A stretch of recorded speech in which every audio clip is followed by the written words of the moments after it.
என்னுடைய நண்பர் ஒருத்தர் ஆழ்ந்த சிந்தனையில் இருந்தார். என்ன யோசனை பண்ணுறீங்கன்னு கேட்டேன். தலைவர் ஆகணும்னு பார்க்குறேன், அதுதான் என்ன வழின்னு யோசிச்சுக்கிட்டு இருக்கேன்னார். நான் கூட அது மாதிரி யோசித்து பார்த்தேன். அதுக்கப்புறம் அந்த யோசனையை கை விட்டுட்டேன் அப்படின்னோம். ஏன்னு கேட்டார். அதுக்கான தகுதிகள் நமக்கு இல்லைங்கிறது புரியுது. அது நமக்கு புரியறத விட நம்ம விட மற்றவங்களுக்கு நல்லா புரிஞ்சு போச்சு. அதனால் பேசாமல் கம்முன்னு இருந்துடுறது தான் நல்லது அப்படின்னோம். தலைவர் ஆகிறதுக்கு தகுதிகள் வேறு உண்டோ அப்படின்னு கேட்டார். அவர் யதார்த்தமாக தான் கேட்குறார். நாங்கள் உடனே எங்ககிட்ட இருந்த ஒரு புஸ்தகத்தை எடுத்து அவர்கிட்ட கொடுத்தோம். படித்து பாருங்கன்னு. தலைவர் ஆகிறதுக்கு என்ன வழி அப்படிங்கிறத பற்றி அதில் போட்டிருக்கிறாங்க. முதல் வழி என்ன தெரியுமா? ஒரு 4 பேர் முன்னாடி இல்லைன்னா ஒரு கூட்டத்துக்கு முன்னாடி நீங்கள் பேச போகிறீங்க. அப்போ எப்படி ஆரம்பிக்கணும்னா, உண்மையான புகழ்ச்சி, நேர்மையான பாராட்டு, இதோடு ஆரம்பிக்கணும். எடுத்ததுமே அது சரியில்லை இது சரியில்லைன்னு பேசிகிட்டு இருக்கக்கூடாது. மக்களை பார்த்து நீங்கள் தான் தப்பு பண்ணிவிட்டீங்க அப்படின்னு நேரடியாக சொல்லக்கூடாது. தவறு இருந்தாலும் அதை மறைமுகமாக ஏதாவது கதை சொல்லி அதிலிருந்து அவங்க புரிஞ்சுக்கிற மாதிரி செய்யணும். அடுத்தவங்க பண்ண தப்பு என்னன்னு அலசறதுக்கு முன்னாடி நீங்கள் பண்ணின தப்பு என்னங்கிறத பற்றியே பேசுங்க. எதுக்கும் நேரடியாக உத்தரவு போட்டுக்கிட்டு இருக்கக்கூடாது. இதை நீங்கள் செய்யணும் அப்படின்னு சொல்கிறதுக்கு பதிலாக நீங்கள் இப்படி செஞ்சால் எப்படி இருக்கும் அப்படின்னு கேள்வி மாதிரி கேட்கணுமா. இப்படி கேட்டால் அது உத்தரவு மாதிரி தெரியாதான். அடுத்தவங்க மரியாதையை காப்பாற்றுறது மாதிரி பேசணுமா. உங்கள் பேச்சு இன்னொருத்தரை அவமானப்படுத்துறது மாதிரி இருக்கக்கூடாதான். ஏண்டா இவங்கிட்ட போய் மாட்டிக்கிட்டோம்னு யாரும் நினச்சிடக்கூடாது. ஒவ்வொரு சின்ன வளர்ச்சியையும் பாராட்டணும். வெற்றி சாதாரணமாக இருந்தாலும் பாராட்டாமல் இருந்துடக்கூடாது. பாராட்டும் பொழுது தாராளமாக இருக்கணும். குறை சொல்லும் பொழுது கவனமாக இருக்கணும். வாய்க்கு வந்தபடி பேசிவிட்டால் அதுக்கப்புறம் வகையாக மாட்டிக்கிட்டு முழிக்க வேண்டியிருக்கும். நீங்கள் பேசுகிறது இன்னொருத்தருக்கு ஒரு கௌரவத்தையும் மரியாதையும் உண்டு பண்ணுறது மாதிரி இருக்கணும். நீங்கள் பேசுகிறது அடுத்தவங்களுக்கு இருக்கிற கொஞ்ச நெஞ்ச மரியாதையும் எடுத்து விடுறது மாதிரி இருக்கக்கூடாது. உங்கள் பேச்சை கேட்டால் கேட்குறவங்களுக்கு ஒரு ஊக்கம் வரணும், உற்சாகம் வரணும். தவறு எதுவாக இருந்தாலும் அதை சுலபமாக திருத்திக்கலாம், சரி பண்ணிக்கலாங்கிறது மாதிரி இருக்கணும் உங்கள் பேச்சு. அடுத்தவங்களை சந்தோஷப்படுத்துங்க. உங்கள் யோசனையை கேட்டு நடந்துக்கிறதுனால அந்த சந்தோஷம் அவங்களுக்கு கிடைக்கணும். இந்த தகுதியெல்லாம் உங்ககிட்ட இருந்தால் நீங்கள் ஒரு சிறந்த தலைவராகலாம் அப்படின்னு அந்த புஸ்தகத்தில் போட்டிருக்குது. இந்த காலத்தில் தலைவர் ஆகிறதுக்கு வேறு சில தகுதிகள்லாம் கூட தேவைப்படுது. ஒரு புள்ள தன்னுடைய அப்பா கிட்ட, அப்பா உன்ன மாதிரியே நானும் அரசியலில் சேரணும், தலைவர் ஆகணும்னு ஆசைப்படுறேன், இன்னையிலேருந்து எனக்கு அரசியல் பாடம் கற்றுக் கொடு அப்படின்னு கேட்டிருக்கான். அவரும் சரின்னு சொல்லிவிட்டு ஒரு பெரிய ஏணியை எடுத்துகிட்டு வந்தாராம். ஒரு செவுத்தில் சாத்தினார். இந்த ஏணியில் ஏறி உயர போய் அங்கே பரன் மேலே இருக்கிற ஒரு புத்தகத்தை எடுத்துகிட்டு வாடான்னு இருக்கார். மகனை பார்த்து, அப்பா ஏணி ரொம்ப உயரமாக இருக்குது, நீ ஜாக்கிரதையாக இதை பிடிச்சிக்கோ, நான் ஏறி போகிறேன் அப்படின்னு. நான் பையன் பயப்படாத, நான் பார்த்துக்கிறேன்னார் அப்பா. பையன் ஏணியில் ஏறினா உச்சிக்கு போனதும் அப்பா கையை எடுத்துட்டார். ஏணி அப்படியே சரிஞ்சுட்டுது. பையன் பொத்துன்னு கீழே விழுந்துட்டான். இடுப்பை பிடிச்சிக்கிட்டே எழுந்திரிச்சான். என்னப்பா இது, இப்படி என்னை ஏற விட்டுட்டு கையை விட்டுட்டியே, இப்படி கை விடலாமா அப்படின்னு கத்தியிருக்கான். அப்பா நிதானமாக சொன்னாராம், அவசரப்படாதேப்பா, அரசியலில் இதுதான் முதல் பாடம், பெத்த அப்பனாக இருந்தாலும் அவனை நம்பாதே அப்படின்னு உபதேசம் பண்ண ஆரம்பித்தாராம். அன்பாக இருக்கணும்னு அநேக பெரியவங்க சொல்லியிருக்கிறாங்க. நாமளும் அதை கேட்டுவிட்டு அன்பு காட்டுறதுக்கு தயாராக தான் இருக்கிறோம். அதை வாங்கிறதுக்கு தான் ஆளை காணும். இருந்தாலும் அன்பில் எத்தனையோ வகை உண்டு. அதை சரியாக புரிஞ்சுக்கிட்டு அதுக்கப்புறம் அன்பு காட்ட ஆரம்பிக்கணும். வகையை புரிஞ்சிக்காமல் அன்பு காட்டினா வம்புல மாட்டிக்க வேண்டியது தான். அன்புன்னா சாதாரணமாக நினச்சி விடாதீங்க. அதில் எவ்வளவு விதம் தெரியுமா? இரக்கம், கருணை, காருண்யம், பந்துத்துவம், பட்சம், பாசம், நேசம், விசுவாசம், அபிமானம், காதல், பக்தி, இப்படி பல விதமாக அதை பற்றி சொல்லி வச்சுருக்கிறாங்க பெரியவங்க. இந்த வார்த்தைகள்லாம் நாம் கேள்விப்பட்டது தான். இருந்தாலும் அதுகளுக்குள்ளே என்ன வித்தியாசம்னு கேட்டால் சரியாக சொல்ல தெரியாது. அதனால் இந்த வார்த்தைகளுக்கெல்லாம் பெரியவங்க என்ன விளக்கம் சொல்கிறாங்கன்னு இப்போ பார்க்கலாம். எளியவர்கள் மேலே செலுத்துகிற அன்பு இருக்கு பாருங்கள், அதுக்கு இரக்கம்னு பேர். அறிவு பலம், சரீர பலம், இது ரெண்டும் இல்லாதவங்க மேலே, அதாவது வலிமையற்றவர்கள் மேலே செலுத்துகிற அன்பு இருக்கு பாருங்கள், அதுதான் கருணை. எறும்புலேருந்து யானை வரைக்கும் சகல ஜீவராசிகள் மேலேயும் காட்டுற அன்புக்கு காருண்யம்னு பேர், ஜீவகாருண்யம். சிவி சக்கரவர்த்தி காட்டின அன்பு இந்த ரகம். உறவினர்கள், சொந்தக்காரங்க, அவங்க வசதியாக இருந்தாலும் வறுமையில் இருந்தாலும் வித்தியாசம் இல்லாமல் காட்டுற அன்பு இருக்கு பாருங்க, அதுக்கு பேர் பந்துத்துவம். ஒரு எஜமானன் வேலையாள்கிட்ட காட்டுற அன்பு இருக்கு பாருங்க, அதுக்கு பேர் தான் பட்சம்.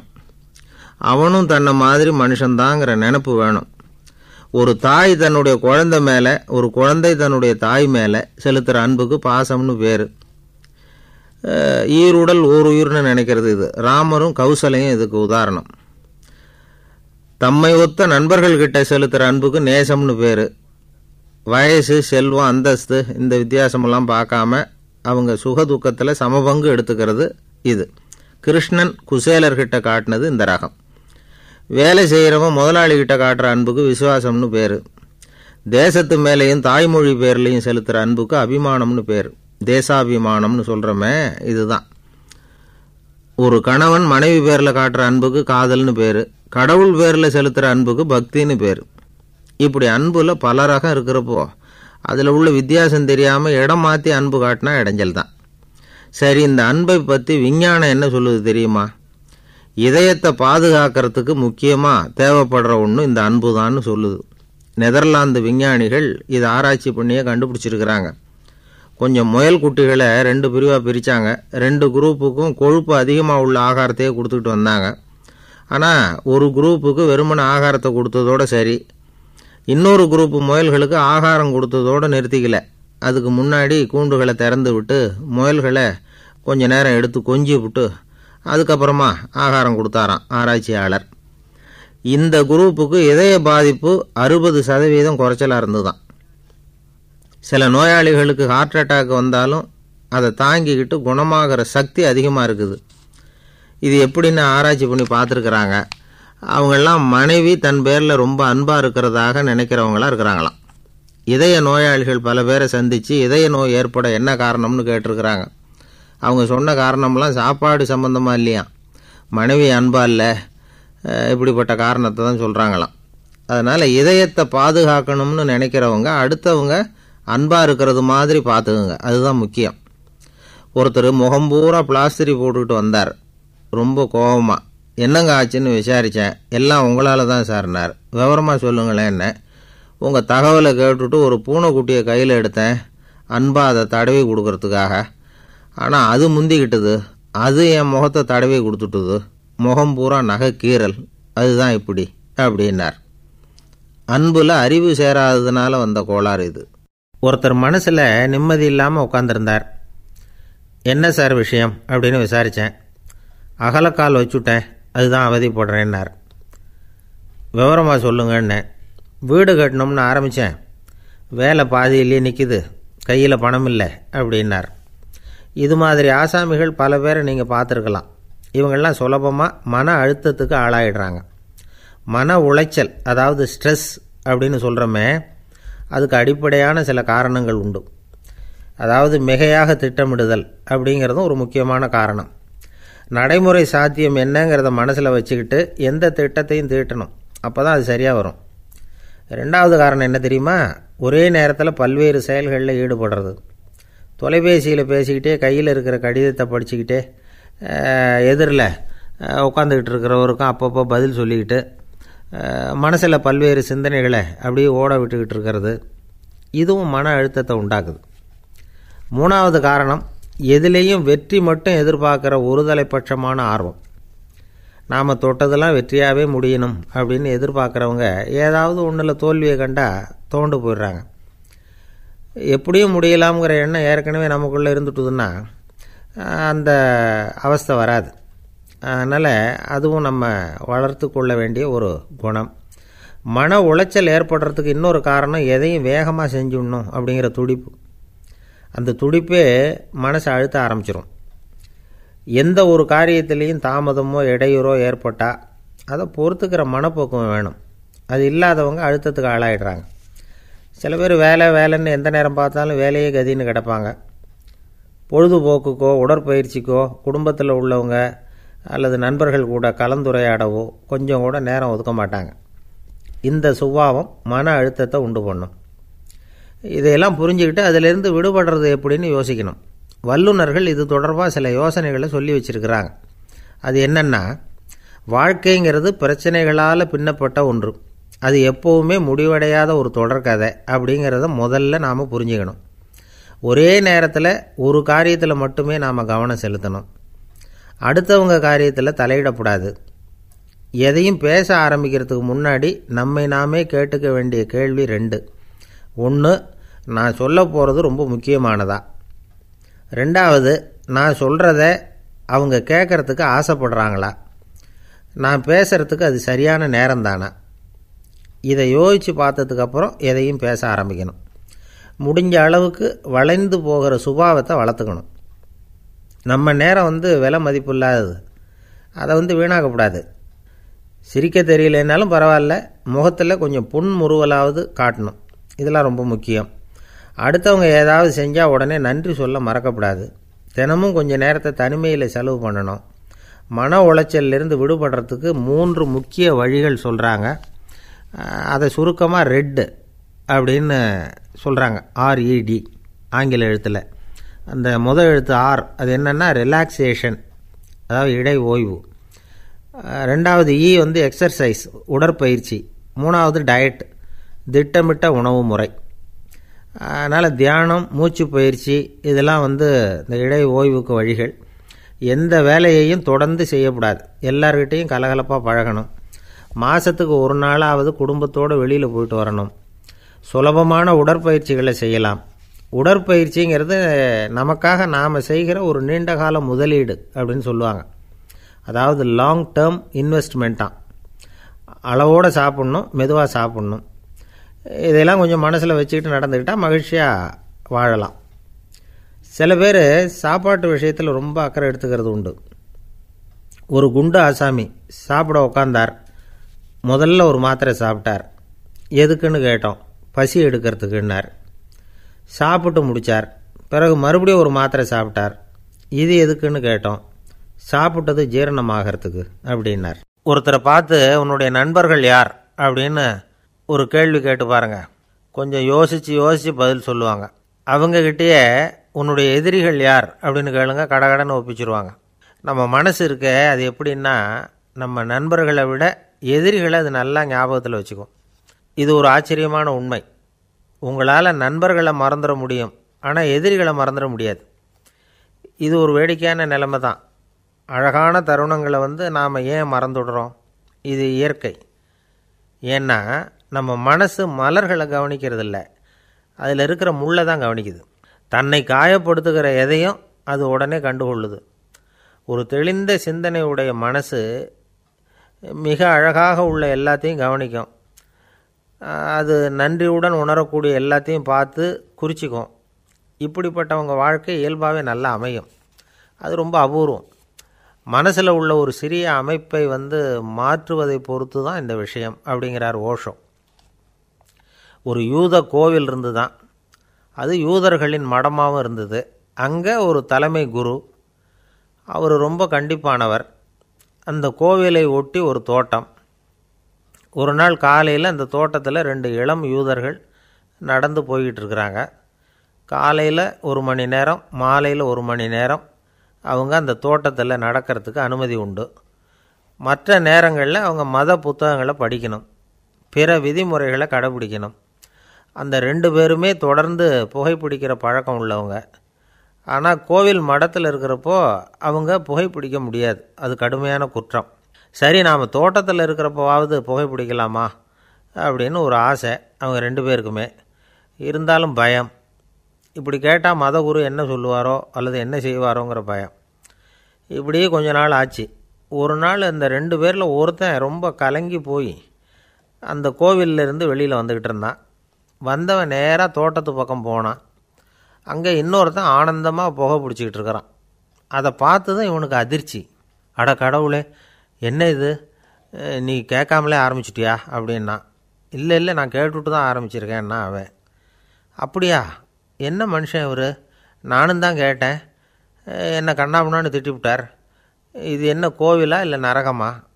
உனக்கு புகை பிடிக்கணும்னு ஆசையாக இருந்தால் நரகத்துக்கு போகணும்னு சொல்லிவிட்டார். அது சரி, உன்னை மட்டும் எப்படி அனுமதிச்சார் அப்படின்னு கேட்டான் இவன். அவன் சிரிச்சுக்கிட்டே, நீ எப்படி கேட்ட சொல்லு அப்படின்னா. நாம் இந்த தோட்டத்துக்கு வர அனுமதிக்கப்பட்டிருக்கிறதே ஜபத்துக்காகத்தானே, அதனால் நான் ஜபம் சொல்லும் பொழுது புகை பிடிக்கலாமா அப்படின்னு கேட்டேன். அதுக்கு தான் அவர் சத்தம் போட்டு என்னை அடிக்கவே வந்துட்டார் அப்படின்னா இவன். நீ ஒரு மாதிரியாக கேட்டிருக்க, நான் வேறு மாதிரியாக கேட்டிருக்கிறேன். ஜெபம் சொல்லும்போது புகை பிடிக்கலாமான்னு நீ கேட்டிருக்க. ஐயா, புகை பிடிக்கும் பொழுது ஜெபிக்கலாமா அப்படின்னு நான் கேட்டேன். அதில் தப்பு ஒன்றும் இல்லை அப்படின்னு பதில் சொல்லிட்டார் அப்படின்னா. ஒரு சிறிய மாற்றம்தான் அது மிகப்பெரிய மாறுதலை ஏற்படுத்தி விட்டது. மனசு நல்ல விதமாக சிந்திக்க ஆரம்பிச்சுட்டுதுன்னா மகிழ்ச்சிக்கு பஞ்சம் இல்லை. ஒரு கஞ்சன் ஆற்றுல விழுந்துட்டான், வெள்ளத்தில் தத்தளிச்சிக்கிட்டு இருக்கிறான். கரையில் நின்ன ஒருத்தர் உன் கையை கொண்டா இப்படி பிடிச்சி இழுத்து கரையில் சேர்த்து விடுறேன்னார். எதையும் கொடுத்து பழக்கம் இல்லாத அவன் கையையும் கொடுக்க மாட்டேன்னுட்டான். இவர் பார்த்தார், உன் கையை கொடுன்னு சொல்கிறதுக்கு பதிலாக நான் என் கையை கொடுக்குறேன் பிடிச்சிக்கோ அப்படின்னார். அவன் கப்புன்னு பிடிச்சிக்கிட்டான், இழுத்து கரையில் போட்டார். ஒரு காலத்தில் பிரஷ்யா அப்படின்னு ஒரு தேசம் இருந்தது. இப்போ ஜெர்மனி இருக்குல்ல, இதோட பெரும்பகுதி ஒரு காலத்தில் பிரஷ்யாங்கிற பேரில் இருந்தது. அப்போ அதுக்கு அரசராக இருந்தவர் மகா ஃப்ரெடரிக், அதாவது ஃப்ரெடரிக் தி கிரேட் அப்படின்னு சொல்லுவாங்க. அந்த ராஜாவுக்கு ஒரு சந்தேகம், நாம் பல வகையான வரிகளை விதித்து வசூல் பண்ணுறோம், அப்படி பண்ணி வருமானம் குறைஞ்சிக்கிட்டே போகுதே, இதுக்கு என்ன காரணமாக இருக்கும்? இதுதான் அவருக்கு ஏற்பட்ட சந்தேகம்.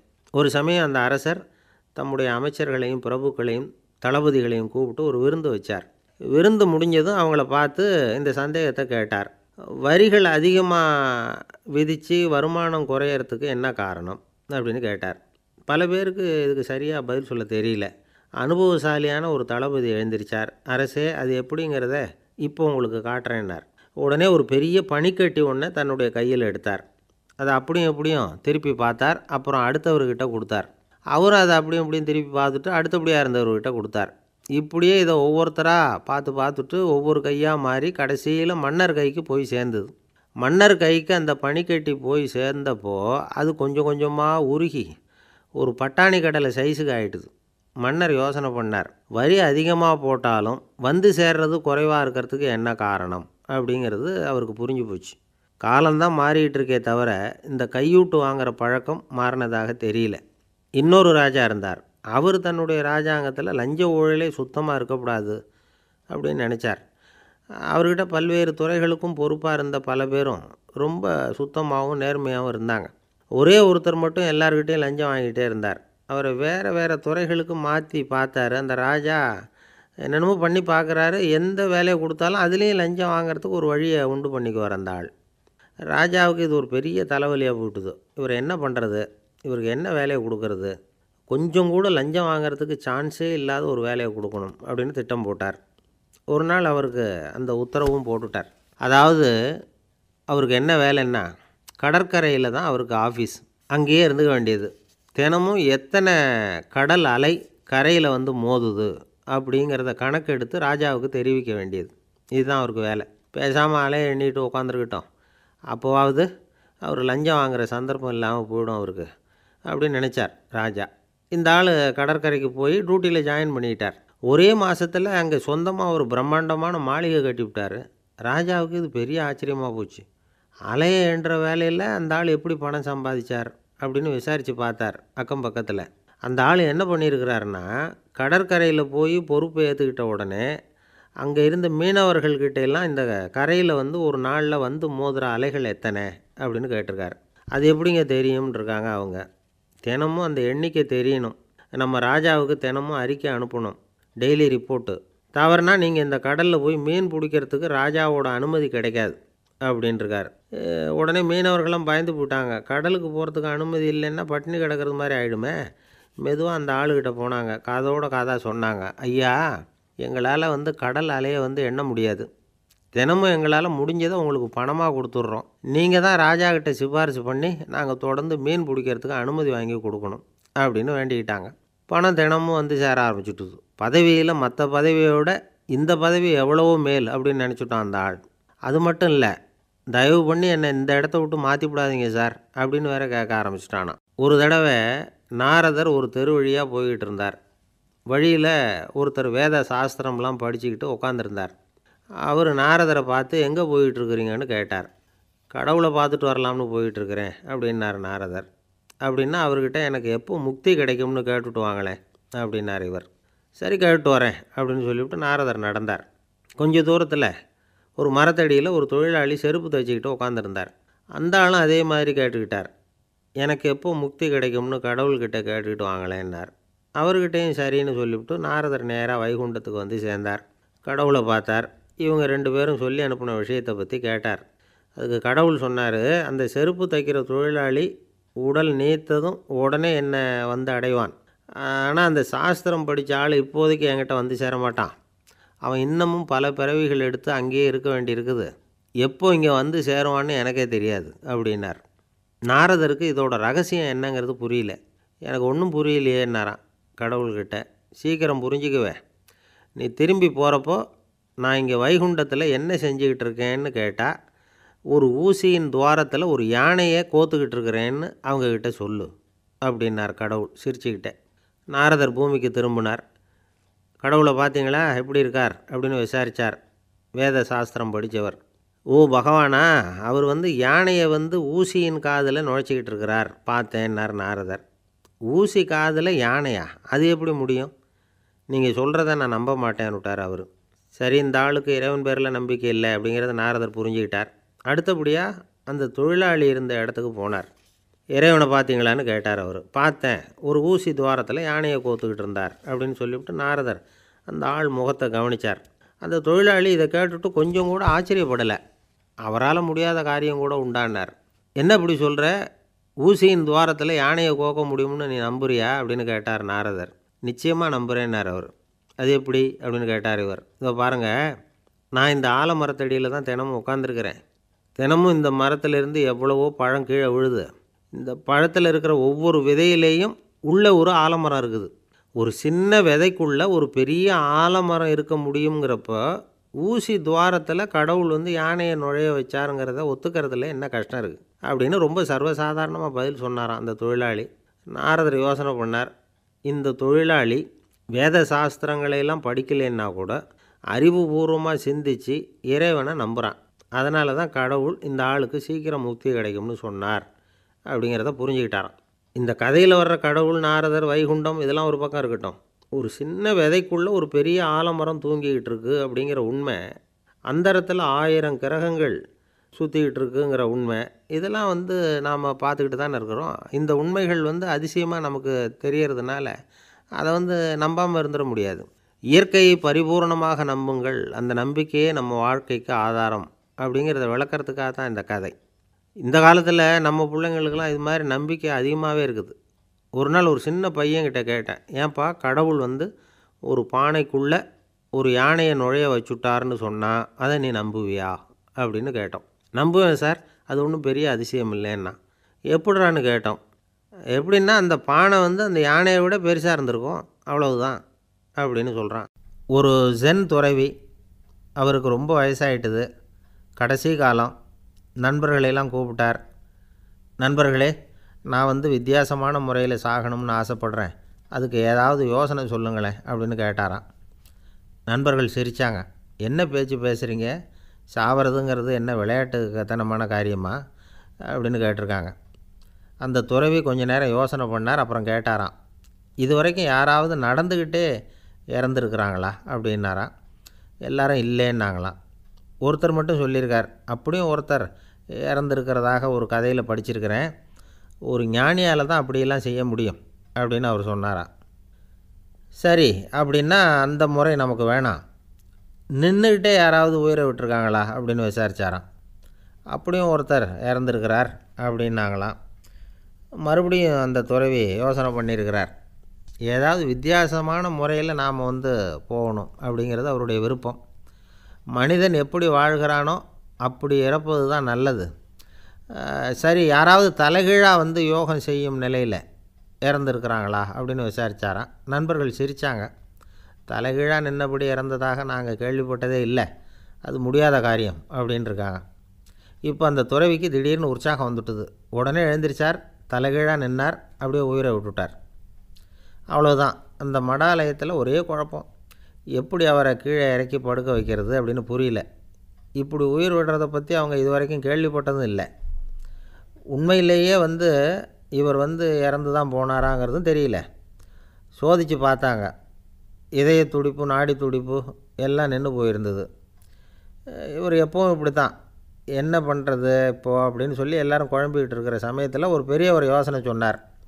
இந்த துறவியோட மூத்த சகோதரி பக்கத்து மடாலயத்தில் இருக்கிறாங்க, அவங்கள இங்கே அழைச்சிட்டு வந்தால் ஏதாவது வழி கிடைக்கும் அப்படின்னார். அந்த அம்மாவுக்கு 90 வயசு. அழைச்சிட்டு வந்தாங்க. ஒரு குச்சியை ஊன்றிக்கிட்டு அப்படியே மெதுவாக நடந்து வந்தாங்க. வந்து தம்பி தலைகீழாக நின்று உயிர் விட்டு இறக்கிறத பார்த்தாங்க. தம்பின்னு கூப்பிட்டு பார்த்தாங்க, ஒன்றும் காணோம். உடனே என்ன பண்ணாங்க, தன்னுடைய கைத்தடியால் தம்பியோட உடலை ஒரு தட்டு தட்டினாங்க. ஏப்பா சாகிறப்பவும் உன்னுடைய குறும்புத்தனத்தை விடலையா, இப்படியாடா சாகிறது, ஒழுங்காக செத்து தொலை அப்படின்னாங்களாம். அவ்வளவுதான். உடனே அந்த துறவி திரும்பி நேராக நின்னார். அக்கா கோவப்படாத, நான் ஒழுங்காக சாகிறேன், எப்படி செத்தா என்ன, எல்லாம் எனக்கு ஒன்று தான் அப்படின்னு சொல்லிவிட்டு அப்படியே தரையில் படுத்து உயிரை விட்டாராம். அதுக்கப்புறம் அந்த அம்மா கோலை வந்து கையில் எடுத்துக்கிட்டு அப்படியே திரும்பி கூட பார்க்காம அவங்க பாட்டுக்கு போயிட்டாங்களாம். மரணத்தை ஒரு விளையாட்டாக ஆக்கிய அந்த துறவிக்கு வாழ்க்கையே ஒரு விளையாட்டாக தான் இருந்திருக்குது. எந்த நோக்கமும் இல்லாமல் செயல்படுறதுன்னா என்னங்கிறதும் அவருக்கு தெரிஞ்சிருக்குது. பயனை எதிர்பார்க்காமல் பணி செய்து வாழ்ந்து மறைந்த மகான் அவர். தம்முடைய தொழிலை வந்து விளையாட்டு போல் செய்ய தெரிஞ்சவருக்கு வாழ்க்கையே ஒரு விளையாட்டாக மாறிடும். எல்லாமே விளையாட்டாகி விடுகிற போது மரணமும் விளையாட்டாகிவிடும் அப்படிங்கிறது தான் அந்த தத்துவம். ஆனால் அதுக்கு முன்னாடி உங்களுக்குள்ளே இருக்கிற உண்மையான நடிகனை வந்து நீங்கள் அடையாளம் கண்டுபிடிக்கணும். நீங்கள் நடிக்க வேண்டியதே இல்லை, நீங்கள் ஏற்கனவே நடிச்சுக்கிட்டு தான் இருக்கிறீங்க. நீங்கள் இந்த உண்மையை தெரிஞ்சுக்கணும், அவ்வளவுதான். இதுதான் ஞானிகளுடைய கருத்து. நீங்கள் தெருவில் நடந்து போயிட்டுருக்கிறீங்க, எதிரில் வர்றவர் உங்களை பார்த்து எப்படி இருக்கிறீங்கன்னு கேட்குறார். நல்லா இருக்கிறேங்கிறீங்க. உண்மையிலேயே நாம் நல்லா இருக்க மாட்டோம், ஏதாவது உடம்புல கோளாறு இருக்கும். ஆனால் அப்படி சொல்லுவோம் நல்லா இருக்கிறேன் அப்படின்னு. அது நடிப்பு தானே. உங்களை சந்தித்ததில் ரொம்ப மகிழ்ச்சி அப்படின்னு சொல்கிறோம். உடனே கொஞ்சம் நிதானமாக யோசித்து பாருங்கள், உண்மையிலேயே உங்கள் மனசு மகிழ்ச்சி அடைஞ்சுட்டுதா? அது நடிப்பு தானே. வாழ்க்கையை சரியாக புரிஞ்சுக்கிட்டால் எல்லாமே நடிப்புங்கிறது புரியும். கல்யாண பத்திரிக்கை அனுப்பியிருந்தேனே, ஏன்டா வரலன்னு கேட்டான் ஒருத்தன். வந்திருந்தேனே அப்படின்னானா இவன். டேய் ஏன்டா போய் சொல்கிற, நான் பத்திரிக்கையே உனக்கு அனுப்பலையே அப்படின்ட்டுருக்கான் அவன். அதுக்கு இவன் சொன்னானா, பத்திரிக்கை அனுப்புனேன்னு நீ போய் சொல்கிறப்போ கல்யாணத்துக்கு வந்தேன்னு நான் போய் சொல்லக்கூடாதா அப்படின்னானா. ஒரு குரு, இளம் சீடர்கள் எதிரில் உட்காந்துருக்கிறாங்க. குரு பாடம் நடத்திக்கிட்டு இருக்கிறார். சீடர்களுக்கு ஒரு ஆசை, அதாவது ஒரு முக்கியமான மந்திரத்தை நம்ம குருநாதர்கிட்ட இருந்து கற்றுக்கணும் அப்படிங்கிறது அவங்க ஆசை. அது என்ன மந்திரம்னா, இறந்தவரை உயிர்ப்பிக்கக்கூடிய புனித மந்திரம், அதாவது செத்தவங்களுக்கு மீண்டும் உயிர் உண்டாக்குகிற மந்திரம். குருவே தயவு பண்ணி அந்த மந்திரத்தை எங்களுக்கு உபதேசிக்கணும் அப்படின்னு கேட்டாங்க. அது ரொம்ப ஆபத்தானது, அது என்னத்துக்கு உங்களுக்கு வேண்டாமேன்னாராம் குரு. எங்களுடைய நம்பிக்கை வந்து உறுதிப்படுறதுக்காகத்தான் கேட்குறோம், வேற ஒன்றும் இல்லை அப்படின்னாங்களாம் சீடர்கள். பக்குவப்படாத அறிவுங்கிறது ரொம்ப ஆபத்தானது அப்படின்னாராம் குரு. இது சீடர்களுக்கு புரியல.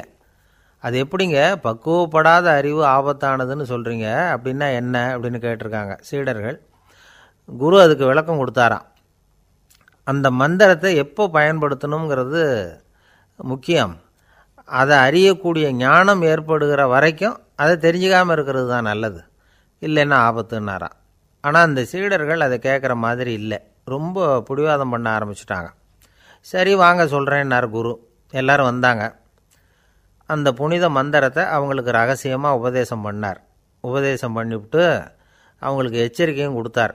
இந்த மந்திரத்தை நல்லா ஆராய்ச்சி பார்த்ததுக்கு அப்புறம்தான் உச்சரிக்கணும், அவசரப்பட்டு எதுவும் செஞ்சிடக்கூடாது அப்படின்னு ஒரு தடவைக்கு பல தடவை எச்சரிக்கை கொடுத்தார். சரின்னு சொல்லிவிட்டு அவங்கெல்லாம் மந்திரத்தை கற்றுக்கிட்டு எழுந்திரிச்சு போயிட்டாங்க.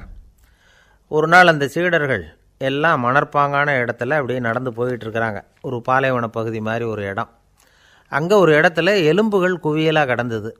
உடனே இந்த சீடர்கள் முன்ன பின்ன யோசிக்காமல், தியானமும் பண்ணாமல், அந்த மந்திரத்தோட பயனை வந்து சோதித்து பார்க்கணும் அப்படின்னு நினச்சிக்கிட்டு அந்த மந்திரத்தை உச்சரிக்க ஆரம்பிச்சிட்டாங்க. அவ்வளோதான். உடனே என்னாச்சு தெரியுமா, அந்த எலும்புகள் எல்லாம் ஓநாய்களாக மாறி அவங்கள துரத்த ஆரம்பிச்சிட்டுது. சீடர்கள் எல்லாம் தலைதெறிக்க ஓட ஆரம்பிச்சிட்டாங்க. ஓநாய்களும் விடலை, அவங்கள துரத்தி பிடிச்சி கடித்து கொதற ஆரம்பிச்சிட்டுது. அப்போ தான் அந்த சீடர்களுக்கு குரு சொன்ன அறிவுரையோட அர்த்தம் புரிஞ்சுது. பக்குவப்படாத அறிவு ஆபத்தானது அப்படிங்கிறது. அதனால் இதிலேருந்து நாம் தெரிஞ்சுக்க வேண்டியது என்னென்னா, நாம் நம்ம அறிவை வளர்த்துக்கிட்டால் மட்டும் போதாது, அந்த அறிவை எப்போ எப்படி பயன்படுத்தணும் அப்படிங்கிற பக்குவமும் நமக்கு வரணும். அப்போ தான் வாழ்க்கை நல்லபடியாக அமையும். இல்லைன்னா இடைஞ்சல் தான். இந்த காலத்தில் சில சின்ன பிள்ளைங்களுக்கே அறிவு ரொம்ப பக்குவப்பட்டிருக்குங்கிறத உணர முடியுது. ஒரு சின்ன பையன் பள்ளிக்கூடத்தில் மார்க் லிஸ்ட் கொடுத்தாங்க, வாங்கிக்கிட்டு அவசரமாக வீட்டுக்கு ஓடினான். எதிரில் வந்த ஒருத்தர் கேட்டார், என்ன அவசரம், ஏன் இப்படி வேகமாக ஓடுறேன்னார். எங்கள் அம்மா கிட்ட அடி வாங்கணும், அதுக்காக தான் ஓடுறேன்னா. அடி வாங்கிறதுக்காக இவ்வளவு அவசரம்னார் அவர். அப்படி இல்லைங்க, நான் போகிறதுக்குள்ளே எங்கள் அப்பா வீட்டுக்கு வந்துட்டாருன்னா அவர்கிட்ட அடி வாங்க வேண்டியிருக்கும், அதை அவாய்ட் பண்ணுறதுக்காக இப்படி ஓடுறேன் அப்படின்னு நானும் அந்த பையன். அமெரிக்க ஜனாதிபதி ஆப்ரஹாம் லிங்கன் ஒரு நாள் தன்னோட கோச்சு வண்டியில் தலைநகரான வாஷிங்டனுக்கு போயிட்டுருக்கிறார். கோச்சு வண்டி ஒரு சாலையில் போயிட்டுருக்கு. அந்த சாலைக்கு ஒரு பக்கத்தில் பயங்கரமான சதுப்பு நிலம். சதுப்பு நிலம்னா அது புதைகுழி, புதை மணல்ங்கிறோம்ல, அது மாதிரி. அந்த சதுப்பு நிலத்தில் யாராவது மாட்டிக்கிட்டா அவ்வளோதான், ஆளை கொஞ்சம் கொஞ்சமாக உள்ளே அமுக்கிவிடும், தப்பிச்சு கரையிறது கஷ்டம். அப்படிப்பட்ட நிலம் அது. ஆப்ரஹாம் லிங்கன் ஏதோ ஒரு முக்கியமான அரசாங்க வேலையாக போயிட்டு திரும்பி வந்துக்கிட்டு இருக்கிறார். அதனால் அந்த சமயத்தில் அவர் விலை உசந்த ஆடைகளை அணிஞ்சிருக்கிறார். அப்படி அவர் அந்த கோச்சு வண்டியில் வந்துக்கிட்டு இருக்கிறாரு. அந்த சமயத்தில் ஒரு காட்சி அவர் கண்ணில் பட்டுட்டுது. என்ன தெரியுமா? ரோட்டுக்கு பக்கத்தில் இருந்த சதுப்பு நிலத்தில் ஒரு இளம் பன்றிக்குட்டி சிக்கிக்கிட்டு தவிச்சிக்கிட்டு இருக்குது, பரிதாபமாக கத்திக்கிட்டு இருக்குது. அதை பார்த்தார் லிங்கன். அவருக்கு என்ன மாதிரி ஆயிட்டுது.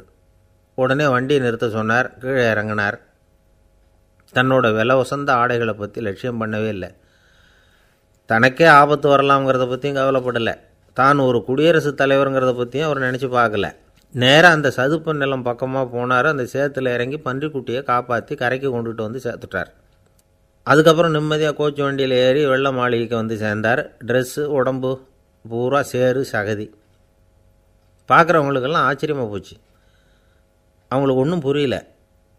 இவர் நேராக ட்ரெஸ்ஸு மாற்றிக்கிறதுக்காக போனார். கோச்சு வண்டி ஓட்டிகிட்டு வந்தவங்கிட்ட போய் எல்லோரும் கேட்டாங்க, என்ன ஆச்சு அப்படின்னு. அவர் வர்ற வழியில் நடந்த விவரத்தை சொன்னார். ஆப்ரஹாம் லிங்கனுடைய இந்த இறக்க குணத்தை எல்லாரும் பாராட்டினாங்களாம், புகழ்ந்தாங்களாம். ஆனால் இதுக்கு லிங்கன் என்ன பதில் சொன்னார் தெரியுமா? தயவு பண்ணி இந்த புகழ்ச்சியான பேச்சையெல்லாம் ஒதுக்குங்க, அதெல்லாம் வேணாம். அந்த சின்ன பிராணி சகதியில் மாட்டிக்கிட்டு துடிச்சிக்கிட்டு இருந்தது, அதை பார்த்தேன்.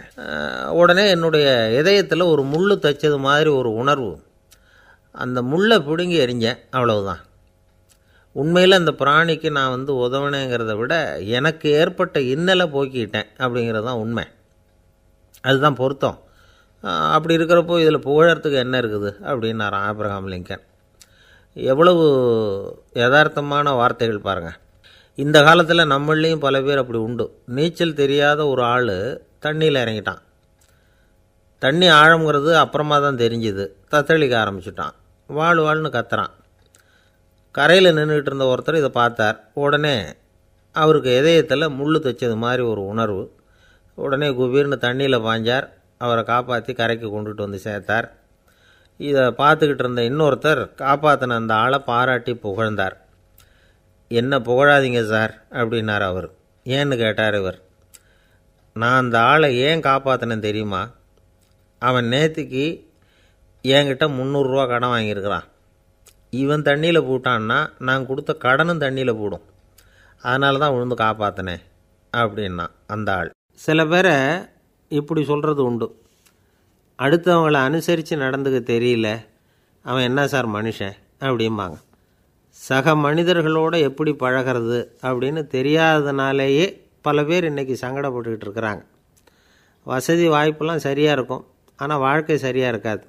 இன்னொருத்தர்கிட்ட எப்படி பேசுறது பழகிறதுங்கிறது தெரியாததுனால தான் இந்த அவஸ்தை. சரி, இந்த அவஸ்தை இல்லாமல் வாழறது எப்படி? இதுக்கு அனுபவசாலிகள் சில வழிமுறைகளை சொல்கிறாங்க. அதெல்லாம் என்னென்னங்கிறத இப்போ தெரிஞ்சுக்குவோம். முதல்ல நம்ம நாக்கு நம்ம கண்ட்ரோலில் இருக்கணும். வார்த்தைகளை கொட்டிவிட்டு அதுக்கப்புறம் அள்ள முடியாமல் கடந்து கஷ்டப்படக்கூடாது. எப்படி பேசுகிறோங்கிறதும் முக்கியம். பேசுகிறப்ப எப்படி முகத்தை வச்சுருக்கிறோங்கிறதும் முக்கியம். அன்பாக பேசினாலும் நல்லாயிருக்கும். அப்படி பேசுகிறப்ப ஆதரவாக அவர் தோள் மேலே ஒரு கையை போட்டுக்கிட்டு பேசினா இன்னமும் நல்லாயிருக்கும். ரெண்டாவது விஷயம், இன்னொருத்தர்கிட்ட பேசுகிறப்போ வாக்குறுதிகளை அள்ளி வீசக்கூடாது.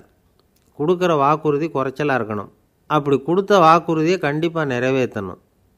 நாம் ஒருத்தரை பாராட்டுறோம் அல்லது அவரை பற்றி அபிப்பிராயம் சொல்கிறோம்னா அது ஆக்கப்பூர்வமாக இருக்கணும். நம்ம பாராட்டு அல்லது விமர்சனம் அடுத்தவருடைய முன்னேற்றத்துக்கு உதவுறது மாதிரி இருக்கணும். நாம் சொல்கிறத கேட்டுட்டு அவன் தலையில் கையை வச்சுட்டு உட்காந்துடக்கூடாது. எப்பவும் உற்சாகமாக இருக்கணும், முகம் மலர்ச்சியாக இருக்கணும். மனுஷன் இருந்தால் வருத்தம், கவலை, ஏமாற்றம் எல்லாம் இருக்க தான் செய்யும். அதெல்லாம் மனசில் இருக்கட்டும். அந்த வருத்தமும் கவலையும் ஏமாற்றமும் சேர்ந்துக்கிட்டு நம்ம முகத்தில் இருக்கிற மலர்ச்சியை மூடி மறைக்கிறதுக்கு நாம் இடம் கொடுத்துடக்கூடாது.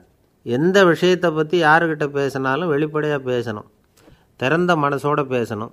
மூடி மறைச்சி முழுங்கிக்கிட்டு இருக்கக்கூடாது. இன்னொருத்தர்கிட்ட பேசுகிறப்போ விவாதம் பண்ணுங்க, அது தப்பு இல்லை. ஆனால் வாதாடிக்கிட்டு இருக்கக்கூடாது.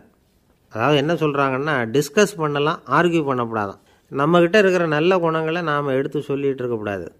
அந்த நல்ல குணங்களே நம்மளை பற்றி எடுத்து சொல்லணும். அது மாதிரி நடந்துக்கணும். அதே மாதிரி அடுத்தவங்க கிட்ட உள்ள கெட்ட குணங்களை பற்றி அவசியம் இல்லாமல் நாம் பேச வேண்டியதில்லை. உங்களை பற்றி யாராவது தப்பாக பேசுகிறாங்களா, அப்படி அவங்க பேசுகிறதுல உண்மை இல்லையா அப்படின்னா அதை நீங்கள் பொருட்படுத்த வேண்டியதில்லை, விட்டுடலாம். அது தானாக போயிடும். ஒரு 4-5 பேரோட பேசிக்கிட்டு இருந்தீங்கன்னா எல்லாருக்கும் முக்கியத்துவம் கொடுங்க, யாரையும் அலட்சியப்படுத்தாதீங்க. தமாஷா பேசலாம், ஆனால் அவங்க தமாஷ் அடுத்தவங்கள கேலி பண்ணுறதா இருக்கக்கூடாது. நமக்கு கிடைக்க வேண்டியது கிடைக்கலையே அப்படிங்கிற தவிப்பு நம்மக்கிட்ட இருக்கக்கூடாது. அது தேவையில்லை. உங்கள் செயல்பாடுகள் தெளிவாக இருக்கட்டும், பாராட்டு தானாக அவங்கள தேடிட்டு வரும். இன்னொரு மனுஷனுடைய மனசில் கௌரவமான ஒரு இடத்த பிடிக்கணும்னா நாம் இந்த குணத்தையெல்லாம் நம்மக்கிட்ட வளர்த்துக்கணும். இதெல்லாம் அனுபவசாலிகள் சொல்லியிருக்கிற குறிப்புகள். இந்த குறிப்புகளை சரியாக புரிஞ்சுக்கணும், அது முக்கியம். தப்பாக புரிஞ்சுக்கிட்டா என்ன ஆகும் தெரியுமா? இதை கேளுங்க. ஒருத்தர் வந்தார், சார் அடுத்தவங்க தோள் மேலே கையை போட்டுக்கிட்டு அன்பாக பேசணும்னு சொன்னீங்க, அப்படி தான் பேசினேன். அவர் முதுகை கூட தட்டி கொடுத்தேன், என் வேலை போயிட்டுது சார், வீட்டுக்கு அனுப்பிச்சிட்டாங்க அப்படின்னார். யாருக்கிட்ட அப்படி பேசுனீங்கன்னு கேட்டோம். என் முதலாளிகிட்ட சார் அப்படிங்கிறார் ரொம்ப சோகமாக. ஒரு சின்ன பையன் வந்தான், அவனை பார்த்து ஒரு கேள்வி கேட்டோம். ஏன்ப்பா உங்கள் வீட்டில் அம்மா புத்திசாலியா அப்பா புத்திசாலியா அப்படின்னு. அவன் அலட்சியமாக நம்மளை பார்த்து சிரிக்கிறான். என்ன சார் இது, இந்த காலத்தில் இது கூட தெரியாமல் இருக்கிறீங்களே அப்படிங்கிறான்.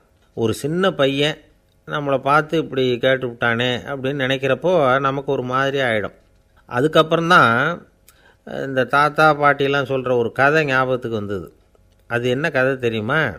ஒரு ஊரில் ஒரு அம்மாவும் பிள்ளையும் இருந்தாங்களாம். அந்த மகனுக்கு திடீர்னு தேசாந்திரம் போய் வரணும்னு ஆசை வந்துட்டுது. ஊராக போய் சுற்றி பார்க்கணுங்கிற ஆசை. அந்த அம்மாவுக்கு இது பிடிக்கல. மகனை பிரிஞ்சு இருக்கிறதுக்கு அவங்க மனசு இடம் கொடுக்கல. வேணாப்பான்னு சொல்லி பார்த்தாங்க, அவன் கேட்கல.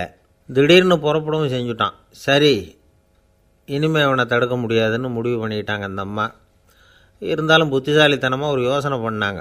மகனை கிட்டத்தில் கூப்பிட்டாங்க. அவங்ககிட்ட சொன்னாங்க, இதை பாருப்பா, நீ தேசாந்திரம் போகிறதுன்னு தீர்மானம் பண்ணிவிட்ட, அதை நான் தடுக்கலை, போயிட்டு வந்துடும். ஆனால் போகிறதுக்கு முன்னாடி எனக்கு ஒரு வாக்குறுதி கொடுத்துட்டு போ அப்படின்னாங்க. போகிறப்போ ராத்திரியாக இருந்தாலும் பகலாக இருந்தாலும் சரி புளிய மரத்து நிழலில் தான் தங்கணும். திரும்பி வர்றப்போ இரவும் பகலும் நீ வேப்ப மரத்து நிழல்லே தங்கணும் அப்படின்னாங்க. சரி அப்படியே செய்கிறேன்னு சொல்லி வாக்குறுதி கொடுத்தான் பையன். புறப்பட்டு போனான். போகிற வழியில் புளிய மரத்து நிழல்லையே தங்கினான், தூங்கினான். அப்படி போய்கிட்டே இருந்தான். 7ஆவது நாள் அவன் உடம்பு சுகமில்லாமல் போயிட்டுது. ரொம்பவும் பலவீனமாயிட்டான். இனிமேல் நடக்க முடியாதுங்கிற நிலைமை வந்துட்டுது. யோசித்து பார்த்தான், சரி இதுக்கு மேலே போக வேண்டாம் அப்படின்னு முடிவு பண்ணிவிட்டு திரும்பி வர ஆரம்பிச்சிட்டான். திரும்பி வர்றப்போ வழியில் வேப்ப மரத்து நிழல்லையே தங்கி வந்தான். நாளுக்கு நாள் உடம்பு சரியாக வந்துட்டுது. 7ஆவது நாள் வீட்டுக்கு சேர்றான். உடம்பு பழையபடியே கலகலப்பாயிட்டுது, பூரண சுகம். தேசாந்திரம் போன பையன் திரும்பி வந்துட்டானே அப்படின்னு அந்த அம்மா ஆச்சரியப்படலை. ஏன்னா அவங்களுக்கு தெரியும் இப்படி ஆகும்னு. பையன் சீக்கிரமாக திரும்பி வரணுங்கிறதுக்காக தான் அவங்க அந்த யோசனையை சொன்னாங்க. என்ன விஷயங்கிறதையும் அவங்களே சொன்னாங்க. மகனே, புளிய மரத்து நிழல் உடம்புக்கு உஷ்ணத்தை கொடுக்கும், சீக்கம் உண்டாக்கும். அதனால் நீ தொடர்ந்து புளிய மரத்து நிழலில் தங்கினாவே நோய்க்கு ஆளாயிட்ட. அதனால் பயணத்தை முடிச்சுக்கிட்டு திரும்பி வரணுங்கிற முடிவுக்கு வந்துட்ட. திரும்பி வர்றப்போ நீ தங்கினது வேப்ப மரத்து நிழல். அது உடம்புக்கு குளிர்ச்சியை தரக்கூடியது, நோயை தீர்க்கக்கூடியது. அதனால் சுகமாக வீட்டுக்கு சேர்ந்துட்ட. உன்னோட தேசாந்திர பயணத்தை தடுக்கிறதுக்காக தான் இப்படி பண்ணினேன் அப்படின்னாங்களாம் அந்த அம்மா. பார்த்தீங்களா அம்மாவோட புத்திசாலித்தனத்தை? அப்பாவாக இருந்தால் இப்படியா பண்ணுவார்? ஒரு அப்பா பையன்கிட்ட 10 ரூபா கொடுத்து இதை எடுத்துக்கிட்டு அடுத்த ஊருக்கு போய் அங்கே இருக்கிற மாமா கிட்ட இதை கொடுத்துட்டு வாடா, வழியில் எங்கேயாவது மரத்தடியில் படுத்து தூங்கி விடாதே அப்படின்னு எச்சரிக்கை பண்ணி அனுப்புனாராம். பையனுக்கு எச்சரிக்கையாக வாழறது எப்படிங்கிறத கற்றுக் கொடுக்கறதுக்காக இப்படி பண்ணார். அவன் பணத்தை வாங்கிட்டு போனான். அப்பா சொன்னதை மறந்துட்டு ஒரு மரத்தடியில் படுத்து தூங்கிட்டான். அவனுக்கு தெரியாமல் அவன் பின்னாடியே போன அப்பா அவன் கையில் இருந்த அந்த 10 ரூபாயை நைஸாக எடுத்துகிட்டு வந்துட்டார். அவன் பையில் தானே வச்சுருந்தான், அது தெரியாமல் எடுத்துகிட்டு வந்துட்டார். அவன் தூங்கிக்கிட்டு இருக்கான். எடுத்துகிட்டு ஒரு மறுபடியும் வீட்டுக்கு வந்துட்டார். பையன் முழிச்சுக்கிட்டு பையை தடவி பார்க்குறான், பணத்தை காணும். அழுதுகிட்டே திரும்பி வந்தான். அப்பா கிட்ட விஷயத்த சொன்னான். அப்பா சிரிச்சுக்கிட்டே சொன்னார், அதுக்கு தான்ப்பா ஆரம்பத்திலேயே எச்சரிக்கை பண்ணினேன், இனிமேலாவது நீ ஜாக்கிரதையாக இருக்கணும் அப்படிங்கிறதுக்காக தான் இப்படி பண்ணினேன். அந்த பணம் எங்கேயும் போயிடலை, நான் தான் அதை உனக்கு தெரியாமல் எடுத்து வச்சிருக்கிறேன், இதோ பாரு அப்படின்னு சொல்லிட்டு சைடு பாக்கெட்டில் கையை விட்டா அது ஓட்டையாக இருக்குது. அதை எவனோ ஏற்கனவே கத்திரிச்சு எடுத்துகிட்டு போட்டான். இப்போ அப்பா முகத்தில் அசடு வழிஞ்சுதான்.